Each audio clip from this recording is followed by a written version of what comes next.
Can you believe that Thanksgiving is right around the corner? Time sure does fly by. And whether you're the one hosting this year or just a plain old guest, you know, once the turkey's gone and the first round of dishes are cleaned up, everyone is going to be focused on just one thing: dessert. So, as not to disappoint anyone, we came up with, get this, a caramel peanut pumpkin pie. It's easy, impressive, and it goes together like this. We start by combining the basics of pumpkin pie: canned pure pumpkin, a couple of eggs, some sugar, salt and flour, pumpkin pie spice, and some evaporated milk. After everything is mixed together, we pour it into an unbaked pie crust and pop it in the oven.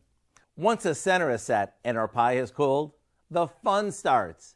We pile on a generous amount of whipped cream, drizzle on some caramel sauce, and last but not least, we finish this with some chopped roasted peanuts. They had the perfect crunch. Let me tell you, this is way better than your run-of-the-mill pumpkin pie. To get the recipe for our caramel peanut pumpkin pie, all you need to do is check out our website.